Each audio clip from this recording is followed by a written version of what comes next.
Good morning बच्चों। तो आज हम हमारे चैप्टर को आगे प्रोसीड करते हुए लेक्चर नंबर 5 स्टार्ट कर रहे हैं। तो लेक्चर नंबर 5 के अंदर हम आज पढ़ेंगे बच्चे किसके बारे में, मोमेंटम। तो हमारा टॉपिक आता आगे मोमेंटम। तो आज हम जानेंगे कि मोमेंटम क्या होता है।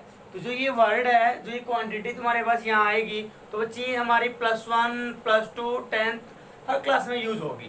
तो देखिए बच्चे मोमेंटम क्या होता है। अब देखो लास्ट टाइम हमने इनर्शिया के बारे में बात की थी, ठीक है जी। किसके बारे में बात की थी? इनर्शिया के बारे में बात की थी। अब मान लीजिए, यदि मान लो बच्चे किसी भी बॉडी का मास क्या है, बहुत ही ज्यादा है, मास क्या है, बहुत ही हाई है मान लो तुम्हारे पास, तो बच्चे उसको रोकने के लिए या उसको मूव करवाने के लिए या उसको स्टॉप करवाने के लिए उसके ऊपर उतना ही ज्यादा क्या लगाना पड़ेगा बच्चे, फोर्स लगाना पड़ेगा। क्या लगाना पड़ेगा? फोर्स लगाना पड़ेगा। तो जिस भी बॉडी का मास जितना ज्यादा होगा, ठीक है, तो उस बॉडी को मूव करवाने के लिए या फिर बच्चे क्या करवाने के लिए, स्टॉप करवाने के लिए फोर्स बच्चे क्या लगाना पड़ेगा, हाई लगाना पड़ेगा। ये बात हमें पता है, क्लियर है। और यदि तुम्हारे पास क्या हो बच्चे, वेलोसिटी क्या हो किसी भी ऑब्जेक्ट की ज्यादा हो या स्पीड ज्यादा हो, जिसको हम v से लिखते थे, ठीक है। यदि नंबर 1 तो ये थी तुम्हारे पास, नंबर 2 जो हमारे पास बात है तुम्हारे पास वो क्या है, नंबर सेकंड केस तुम्हारे पास क्या है, यदि हमारे पास तुम्हारे क्या हो जाता है, वेलोसिटी बहुत ही क्या है तुम्हारे पास हाई है किसी भी ऑब्जेक्ट की, बहुत ही ज्यादा है, तो बच्चे उसको क्या करने के लिए, स्टॉप करने के लिए हमें उतना ही ज्यादा क्या करना पड़ेगा, फोर्स अप्लाई करना पड़ेगा, ठीक है। अब मान लीजिए तुम्हारे पास क्या हो, एक तो बिल्कुल धीमे धीमे हमारे पास कोई भी ऑब्जेक्ट आ रहा है, ठीक है, हम उसको वैसे हाथ के साथ भी क्या कर सकते हैं, स्टॉप कर सकते हैं, क्योंकि उसकी वेलोसिटी कम है जी।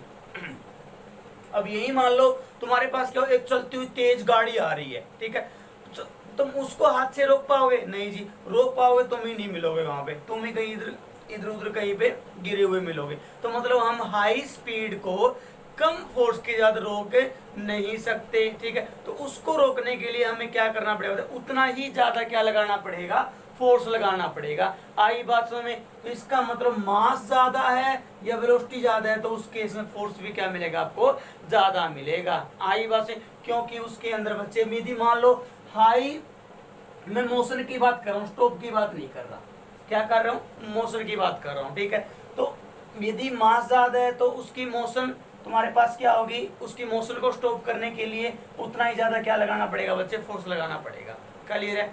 और वेलोसिटी इतनी ज्यादा होगी, उसको रोकने के लिए उतना ज्यादा क्या लगाना पड़ेगा, फोर्स लगाना पड़ेगा। या तुम ये कह सकते हो कि मास और वेलोसिटी जितनी ज्यादा होगी उसके अंदर उतनी ही ज्यादा क्या होगी बच्चे, मोशन होगी, उतनी ज्यादा क्या होगी, मोशन होगी। आई बात से, अब तुम्हें ये बोल दे भी इस बॉडी के अंदर इतना मोशन है, ठीक है, वो तुम कैसे बता पाओगे, उसकी स्पीड को देख के या उसके मास को देख के तुम ये बता दोगे कि उसकी स्पीड या उसकी तुम्हारे पास मोशन है वो क्या, बहुत ही हाई है। यदि वो मूव कर रहा है तो, ठीक है, पड़े पड़े की नहीं बता सकते, रेस्ट के ऊपर की नहीं बतला सकते तुम, ठीक है। तो इसका मतलब क्या हुआ बच्चे, मास और दोनों को क्या कर लिया गया बच्चे, कंबाइन कर लिया गया। क्या कर लिया गया, कंबाइन कर लिया गया, दोनों की मल्टीप्लाई कर लेगी।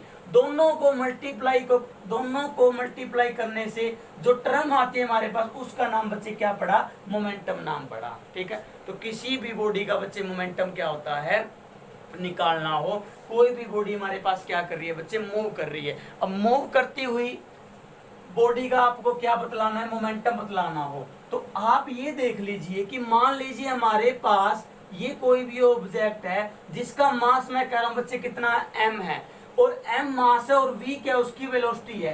तो v वेलोसिटी के साथ वो क्या कर रहा है बच्चे, मूव कर रहा है। तो उसका मोमेंटम यदि आपको निकालना हो, तो मोमेंटम निकालने के लिए बच्चे क्या करो, उसका मास और उसकी वेलोसिटी दोनों की क्या करवा दो, तुम मल्टीप्लाई करवा दो, प्रोडक्ट करवा दो, तो वो तुम्हारे पास क्या आएगा बच्चे, मोमेंटम आएगा।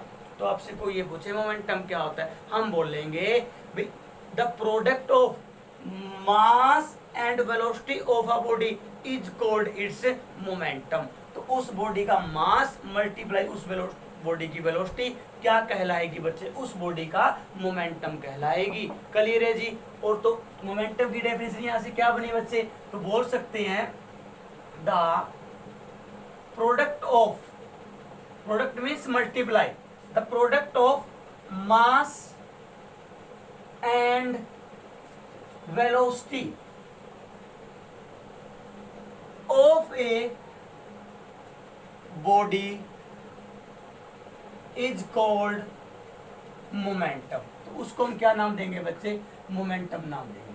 क्लियर है जी? ठीक है। और वैसे बच्चे रियल जो डेफिनेशन है मोमेंटम की, यदि मैं बात करूं तुम्हारे पास, वो क्या होती है? द क्वांटिटी या फिर अमाउंट बोल सकते हो of motion in a body is called momentum. Is called momentum means क्या बोला हमने कि मोशन की कितनी क्वांटिटी, मतलब कितना मोशन तुम्हारे पास किसी भी बॉडी के अंदर है, वो तुम्हारे पास क्या है? उसका मोमेंटम है। भाई मान लो कितनी देर वो मूव करेगी और कितनी वेलोसिटी के साथ वो मूव कर रही है। ठीक है। और अभी अभी मैंने बात की थी भाई, जितनी ज्यादा वेलोसिटी होगी, जितना ज्यादा मास होगा, उतना ही उसको रोकना क्या होगा बच्चे? मुश्किल होगा। क्यों? क्योंकि उसकी मोशन बहुत ही अधिक है। ठीक है। तो मतलब कितनी मोशन है किसी भी बॉडी के अंदर, वो उसका मोमेंटम है। अब किसी के अंदर 20 मोशन हो, किसी के अंदर 30 हो, किसी के अंदर 40 हो, वैसे होती तो नहीं है 30, 40, 50, वैसे मैं एग्जाम्पल के लिए उठा रहा हूँ। तो बच्चे वो तुम्हारे पास क्या होगा? तो क्वांटिटी ऑफ मोशन किसी भी बॉडी की क्या कहलाएगी? उसका मोमेंटम कहलाएगी। ये तुम्हारे पास क्या फिजिकल डेफिनेशन हुई या फिजिकल मीनिंग हुआ किसका?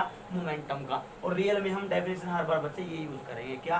Product of mass and velocity. ठीक है। अब जैसे फॉर्मूला क्या बनेगा मोमेंटम का?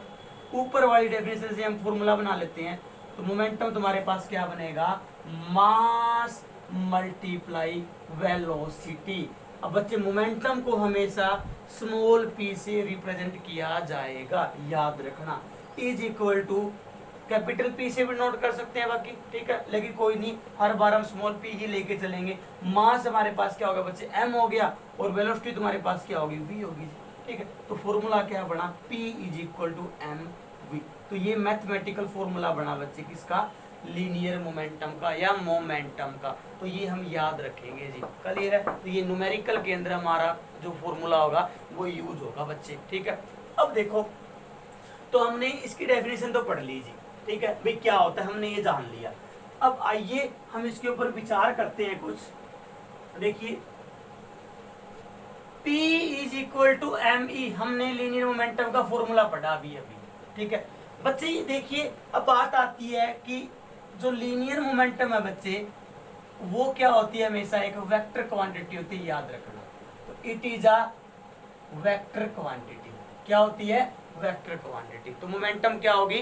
वेक्टर क्वांटिटी होगी। क्योंकि मोमेंटम की डायरेक्शन भी होती है और इसका मैग्नीट्यूड भी होता है। ये बात हम ने पढ़ रखी है। जिसका मैग्नीट्यूड और डायरेक्शन दोनों हो तो उसको हम वेक्टर क्वांटिटी बोलते हैं। तो डायरेक्शन कहाँ होगी इसकी बच्चे? वही डायरेक्शन होगी जो डायरेक्शन वेलोसिटी की होगी।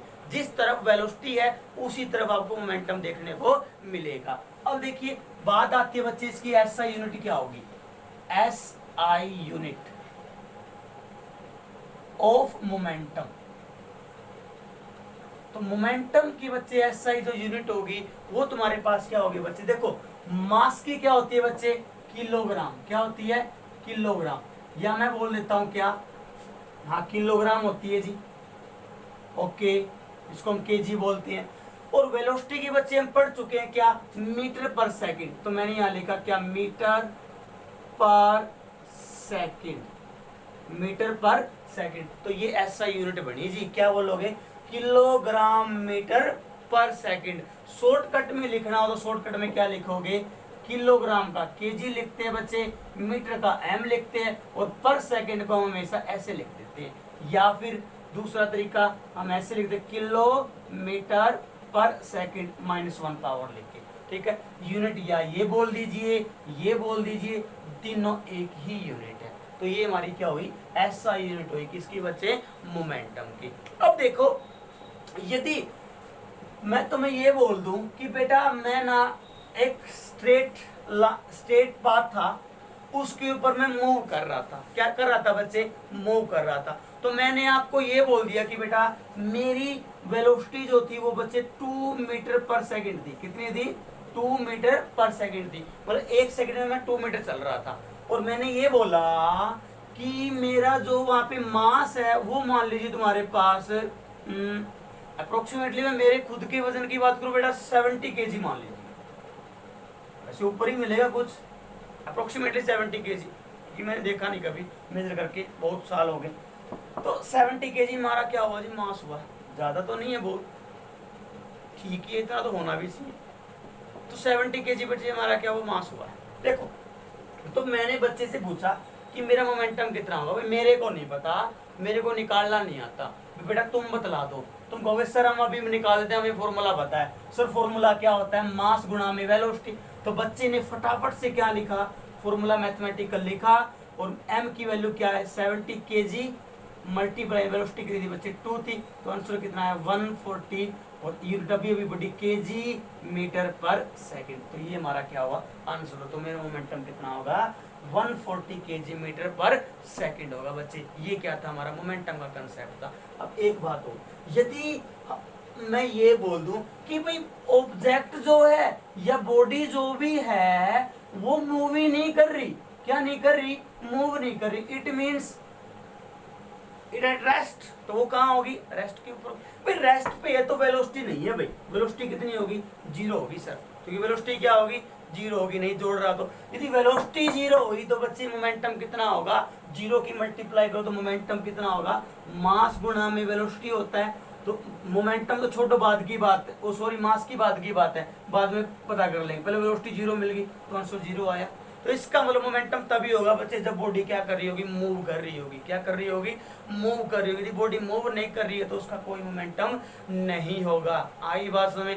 तो बेटा इसी लेक्चर के साथ हमने क्या किया? हमारा जो सेकंड चैप्टर था, तो इस सेकंड चैप्टर का हमने हाफ पोर्शन कंप्लीट कर दिया। अब जैसे ही आप मोमेंटम का टॉपिक अपनी एस अंत की बुक में ओपन करके देखोगे तो उस टॉपिक के फिनिश होते ही हमारी वर्कशीट स्टार्ट हो जाती है। तो नेक्स्ट लेक्चर में बेटा हम जो वर्कशीट के जो क्वेश्चन होंगे जो हम करेंगे, ठीक है, वो हम सोल्व करेंगे, आपको टिक करवाएंगे, वही आप फेयर नोटबुक पे राइट करेंगे और लर्न करेंगे। और यहाँ तक जितना भी हुआ बच्चे आपको नोट्स मैं प्रोवाइड करवा दूंगा। तो नोट्स वैसे मैं लिख रहा हूँ बेटा 1 बाय 1 यहाँ पे, ठीक है, वहीं आप लिखते चलेंगे, ठीक है। बाकी पीडीएफ आपको सेंड कर दूंगा नोट्स की, तो वहीं आप अपनी कॉपी में राइट डाउन करेंगे और उसी को लर्न करेंगे फ्यूचर के लिए। तो बेटा आज के लिए इतना ही, मिलते हैं नेक्स्ट लेक्चर में, ठीक है, वर्कशीट के क्वेश्चंस के साथ, ठीक है। थैंक यू बच्चे आज के लिए।